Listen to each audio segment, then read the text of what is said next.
to the Cougar Cast here at the Kokomo Post Sports. I'm your host, Jay Stevens, and this is the place to get all the information of what's going on inside the IU Kokomo Athletic Department. And joining me for the first time in a long time is Grant Patterson, the Sports Information Coordinator at IUK. And Grant and I have been cutting up and just laughing like guys do, and we haven't seen each other in a long time. Grant, welcome back to the show, and this one might be funnier than normal. Yeah, I haven't been here in a while, and it's been 3 weeks. It's been 3 straight days at the baseball stadium for me, so I'm feeling a little bit slap happy. It's at the end of my workday, but let's have a fun recording and talk about what's going on in the athletic department. Hey, he said slap happy. I did not throw that out there. It was in my head already, but that came out of his mouth. Slap happy, you might be trying to audition for a stand-up here.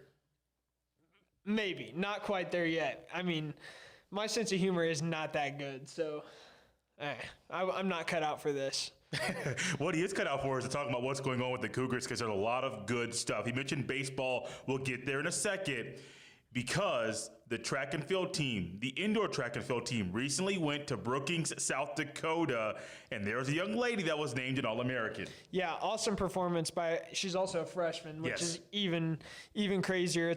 I believe it's the first freshman All-American, and not in all of our athletic department, but in our track and field program. So that's impressive within itself. But in order to be an All-American, I think you have to finish top 8 in your event. And she was in a field of, I believe, 29 or 30 student athletes. She finished 6th. So as a freshman, knowing that you have 3 more years of eligibility and you finish 6th, I don't know how you're not looking ahead and thinking, this girl has a shot to win a national championship. So I think the nice thing about track is she has another season in outdoor season coming right now. She's about to start outdoor season next week in Myrtle Beach. So we don't have to wait a whole year. I think that's one awesomeness of being a track and field athlete is you essentially have 2 seasons, 2 chances to win a conference title and 2 chances to win a national title. So all the stones and marbles you get to compete for, and you get to do that twice in one calendar year within 5 or 6 months of each other, that's pretty awesome. But she wasn't the only one competing, as I'm sure we'll talk about.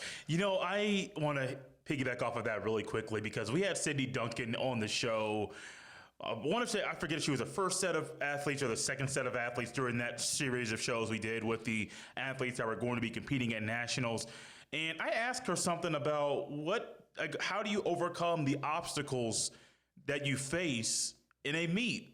And she said she hasn't really faced them yet. And it wasn't a cockiness. It was just the reality that she hadn't faced them. Now, I didn't get to watch the throws there at nationals to know, like, if there were obstacles or things like that she had to overcome there.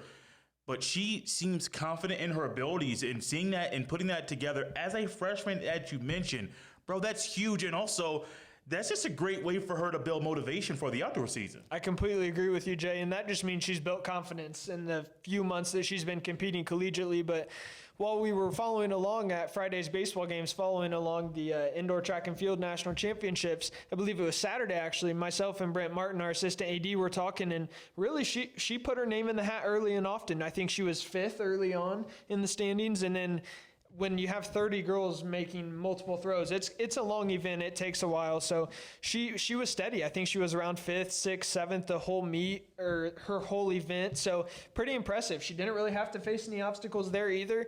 Here's to hoping that she doesn't have to face any obstacles in the outdoor season. But I think high expectations, to say the least, for Sydney Duncan, not just an outdoor season this year, but the rest of her collegiate career. Let's go to another athlete that was there at nationals, and this one is the last athlete that was on that series of shows, Julian Wallace, who is a Kokomo grad. Many of you know the name. He was 13th in the 600-meter run. Bro, when he set a new school record by half a second, that's amazing. Yeah, Julian has had an unbelievably hot stretch to end his indoor season. Yeah, I would say that's fair. He's had a hot stretch to end his indoor season. I mean, it seems like every single meet he sets a new indoor record in one event he runs, whether it's a 600-meter all the time or not. But he was a different situation from Sydney. He wasn't seated as highly as Sydney. He was seated in the, I think, bottom 5 or 6 of his division, or of the 600-meter run. So for him to finish 13th, Man, that's impressive. And that's his first ever national championship he's qualified for in his time at IU Kokomo. So from one Kokomo grad to another, man, I'm super proud of you. That was awesome to follow along with. Gotta love another one here. Ethan Carmine, who was 10th in the 3,000 meter race walk. Talk about jokes and being slap happy. When they were on the show, I was kind of relaying thoughts I had about race walking itself, and I kind of connected it with people that walk in the mall in the morning.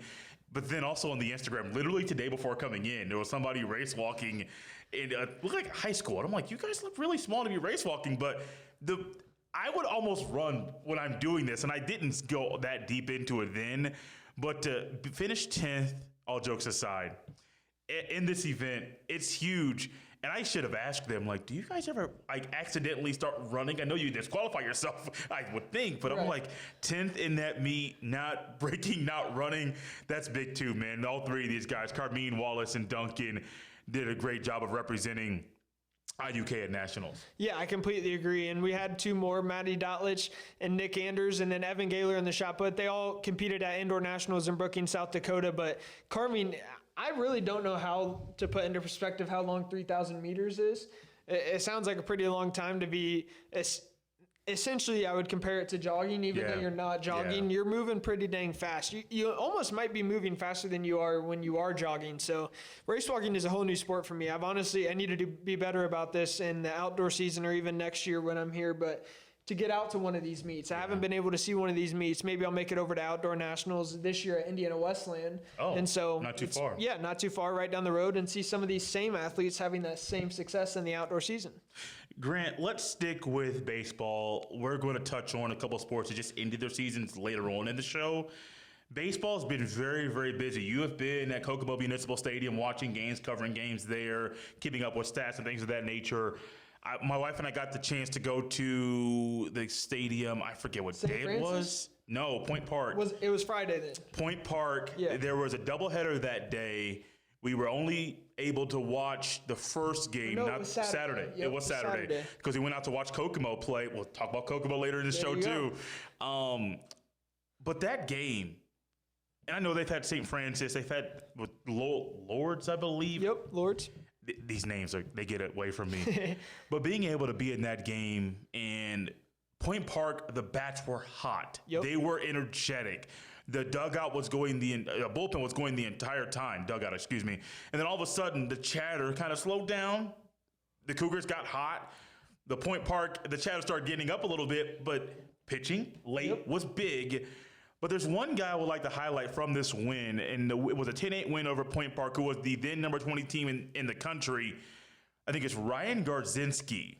Riley, hit a big home run, and Grant texted me. My wife made a comment about Riley before he got up to after the at bat that he hit a home run, and that kind of gave a confidence boost to the team, which kind of helped them and propelled them to victory. Yeah, I completely agree. And Riley himself would tell you he's been struggling at the plate. He's been struggling offensively in the recent weekends, as of late, I would say. So he really came up big Saturday. Yeah. Our lone win in the series, we won game 1, dropped game 2 and 3. But man, I know he hit it. I think the 5th inning, he went yard, 3-run bomb to left field, and you knew it was gone when it got off the bat. But that sparked a bit of a bigger weekend for himself. But then in the following inning, another 3-run home run. Can't remember who that was off the bat of, but another 3-run home run, and I think it was Jacob Medvesic maybe, but gave us a big lead over Point Park, number 20 team in the nation. So set us up for a great success this weekend. Ultimately lost the series to number 20 Point Park, but there's many positives we can take away, and Garzinski's a big one. They were 1-2 in that series, but then the one that I would like to hit next, 2-0 in the series against Lords, 11-8 win, a 12-10 win.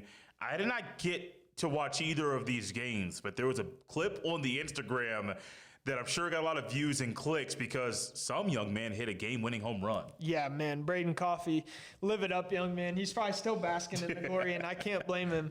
But I know for sure I would be too. Making his second collegiate start. His first collegiate start was game 1 of the doubleheader on Monday against Lords. So game 2 of the doubleheader, he's back out there at shortstop, the freshman from Decatur Central, and he didn't have his best offensive game, but he got on base, found a way to get on base a couple different times between the two games, and then he comes up in the bottom of the 8th, extra innings, got a go-ahead run on second, so winning run on second. All he needs is a base hit, but he goes big fly. He says, why do I need a base hit if I can go big fly? So he walks it off, sprints around the bases, maybe the quickest time around all 360 feet of the base paths, but man, I mean, it doesn't get much better than that. I had chills watching it in the press box, watching the team pour out onto the field and celebrate with the freshman. And his cousins on the team. It was a bit of a family affair. So special young man is Braden Coffey, and he's only a freshman. So I think we can expect big things to come from him over his remaining 3 years of eligibility as well. This team right now, the record is 11-11. I know a lot of people will see that 500 record and say, oh, they're not that good. I think I don't know what you're going to say about this, but I'll say that's false. Yes, I think you and Coach Brantley would say, no, this is not a bad team or an average team. They had a tough stretch early in the season. I think it was on purpose to kind of test them a little bit. Correct. Once things get rolling and conference play is what you're in the heart of, I think that record's going to turn around and they could get hot, 4, 5, 6 game winning streak. It wouldn't shock me if that happens a couple of times during the season. Yeah, I'm hoping it can happen immediately. I expect it to be able to happen this weekend. We'll head into this weekend's trip to Kentucky and play Alice Lloyd, having won 2 consecutive games. If we somehow sweep the Eagles of Alice Lloyd, which not saying that we should go in and do that, but they are a bottom dweller of the River States Conference in baseball, so we should be able to go in there and take at least 2. If we take 3, we go into next week's midweek with grace, and we've all of a sudden won 5 straight, and that record's now 14-11, and then you look at that not knowing anything else about the team, and your perception quickly changes. So I think if you were to ask me one word about this team, to use one word to describe this team and where they're at right now, I think my one word would be tested. This team has been tested. Start out with a tough series at Truett McConnell.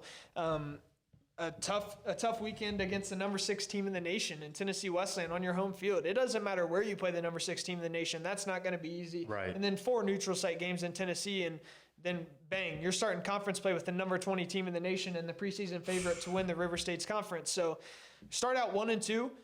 I think we easily know it could have been 2-1 if just a couple different things go our way. Yeah. If we do a couple little small things better. So I think Drew Brantley and Jeremy Honecker, Justin Reed, I think they're completely fine with where we're at. Yes, they'd like to be a little better, more above 500 than 11-11, but I think that will come, and I think that'll come immediately this weekend at Alice Lloyd.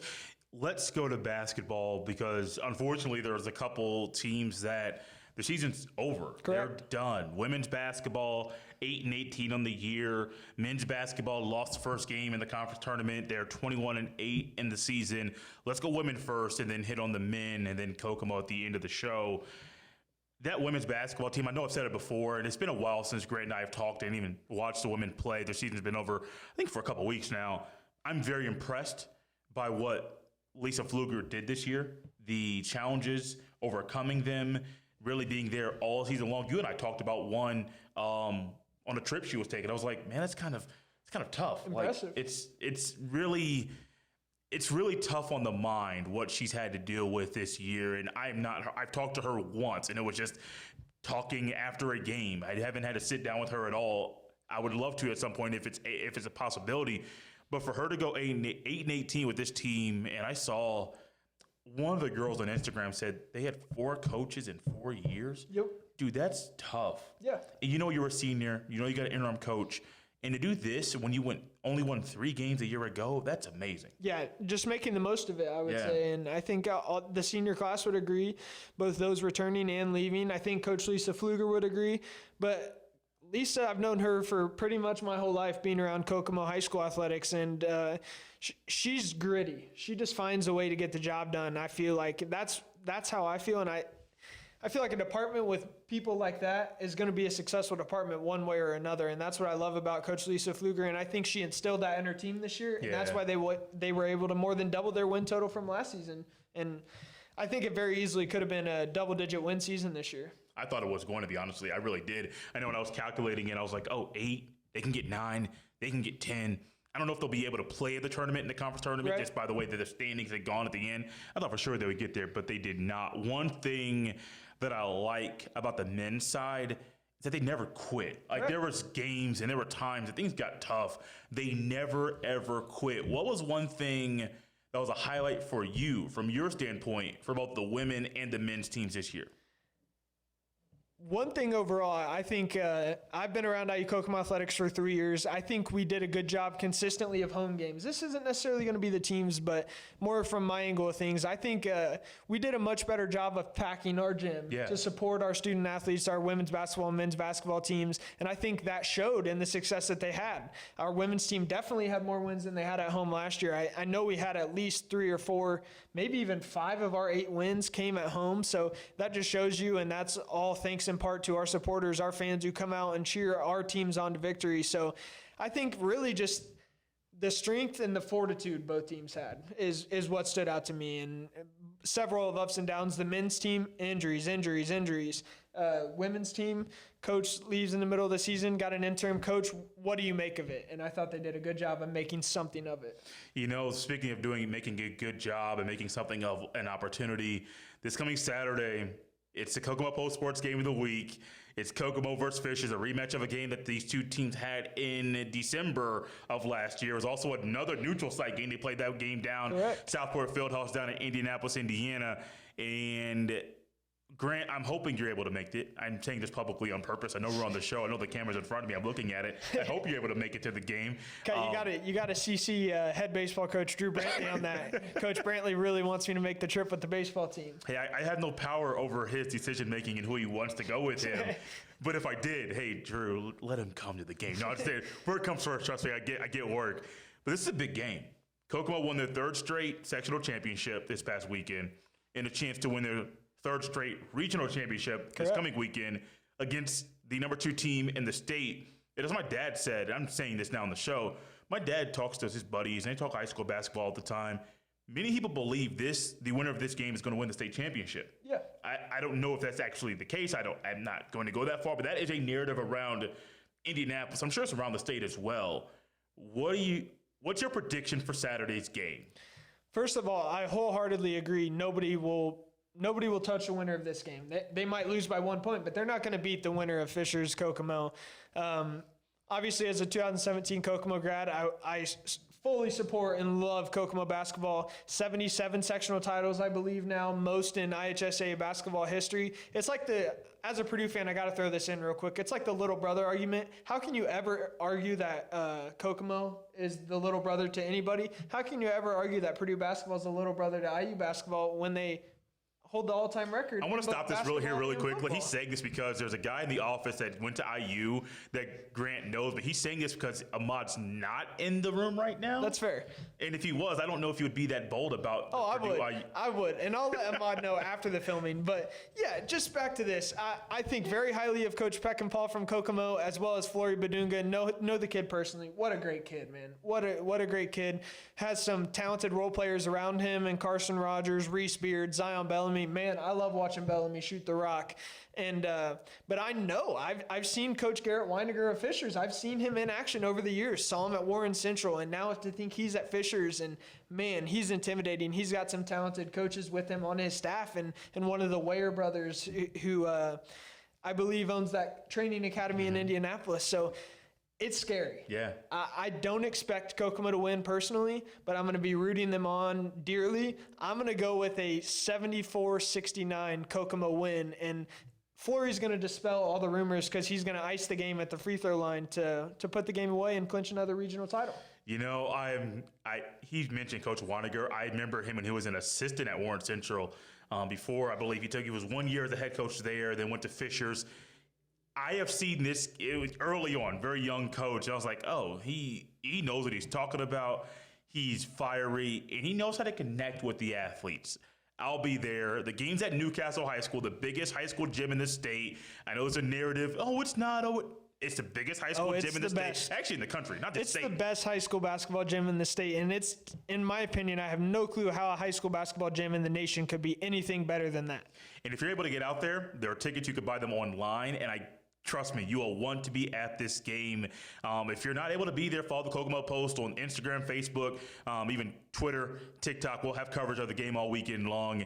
And I really appreciate Grant coming on the show once again, the sports information coordinator at IUK. This has been the Cougar Cast, guys. We'll see you next time.